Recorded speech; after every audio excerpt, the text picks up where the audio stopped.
హెచ్చరిస్తున్నా, మంచి చేయండి. నిన్న కూడా చూస్తున్నారు మీరు, నిన్న అనంతపురకు పోయి ఎన్ని డ్రామాలు ఆడుతున్నారు. నేను అడుగుతున్నా మిమ్మల్ని, నేను ఎప్పుడైనా స్వేచ్ఛగా తిరిగానా రాష్ట్రంలో? మాజీ ముఖ్యమంత్రిగా చూశారా 5 ఏళ్ళు మీరు? 19, 24 ఎక్కడ తిరగలేకపోయాను. ఇప్పుడు ఎవరు ఎక్కడ తిరగాలన్నా ఇబ్బంది ఉందా అని మిమ్మల్ని అడుగుతున్నా. స్వేచ్ఛ ఉందా లేదా అని మిమ్మల్ని అడుగుతున్నా. స్వేచ్ఛ ఇస్తే రౌడీజం చేస్తామంటే, నేరాలు చేస్తామంటే, అలాంటప్పుడు గట్టిగా ఉండాలనా లేదా అని మిమ్మల్ని అడుగుతున్నా. ఇలాంటి ఉన్నప్పుడు మీరే చూశారు, ఈ ప్రభుత్వం అభివృద్ధి కోసం ఉంది తప్ప ఇంకొకటి కాదు.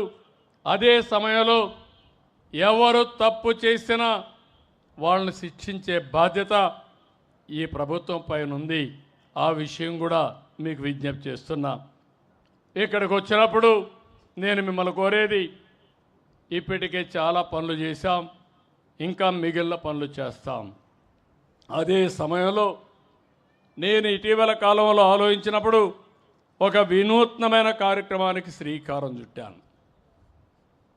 ఆ కార్యక్రమం మీరు చూస్తే ఈరోజు మనందరం కూడా ప్రభుత్వం ప్రైవేట్ భాగస్వామ్యం, దీంతో కొంతమంది వ్యక్తులు పెట్టుబడులు పెట్టి వాళ్ళు బాగుపడి సమాజ హితం కోసం పనిచేశారు.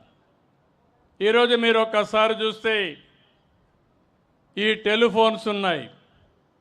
ఈ టెలిఫోన్స్ అన్నీ కూడా కొన్ని గవర్నమెంట్ ఉన్న ప్రైవేటు వ్యక్తులందరూ వేసి మనకు సేవలు అందిస్తున్నారు.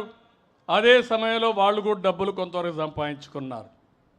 కరెంటు విషయంలో అదే జరుగుతుంది, రోడ్ల విషయంలో అదే జరుగుతుంది, పోర్ట్లు ఇలాంటివి చాలా వచ్చాయి. ఈరోజు నేను ఆలోచించిన విధానం ప్రభుత్వం ప్రైవేట్ పీపుల్ భాగస్వామ్యంతో మిమ్మల్ని అందరినీ ఆదుకునే కార్యక్రమానికి శ్రీకారం చుట్టాను.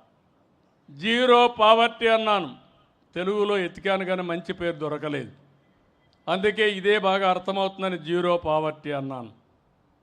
అదే సమయంలో 2 విషయాల్లో ముందుకు పోయాం. మార్గదర్శి, బంగారు కుటుంబం. మార్గదర్శి అంటే ఎవరైతే మీకు మార్గాన్ని చూపిస్తారో, మీతో అనుసంధానమయ్యి మీ ఇంటికి సహకరిస్తారో వాళ్ళని మార్గదర్శిగా పెట్టుకున్నాం. అదే సమయంలో ఎవరైతే బాగా పేదవాళ్ళుగా ఉన్నారో వాళ్ళని బంగారు కుటుంబాలుగా పెట్టుకున్నాం. మీకు అవకాశాలు వస్తే ఇప్పుడు మేము ఇక్కడ ఉన్నాం, ఇక్కడే నూజివీడు ప్రభాకర్ గారు ఉన్నారు. ఈ నియోజకవర్గంలో పుట్టాడు, నూజివీడు సీడ్స్ పెట్టాడు, టెక్స్టైల్స్ పెట్టాడు, అనేక పరిశ్రమలు పెట్టాడు. దగ్గర ఒక 5,000 కోట్ల రూపాయలు టర్నోవర్కి రీచ్ అయ్యాడు. 10,000 మందికి ఉద్యోగాలు క్రియేట్ చేశాడు. ఎక్కడ పుట్టాడంటే ఈ నూజివీడులోనే ఒక మారుమూల గ్రామంలో పుట్టి ఒక పారిశ్రామికవేత్తగా తయారయ్యాడు. ఇలాంటి వాళ్ళు ఎన్ఆర్ఐస్ వచ్చారు, పారిశ్రామికవేత్తలు వచ్చారు, వ్యాపారవేత్తలు వచ్చారు. వాళ్ళందరికీ ఒకటే విజ్ఞప్తి చేశారు, మీరు ఈ స్థాయికి వచ్చారంటే దానికి కారణం సమాజం. మీకు అవకాశం వచ్చింది, అందిపుచ్చుకున్నారు, మీరు ఈరోజు ముందుకు పోయారు.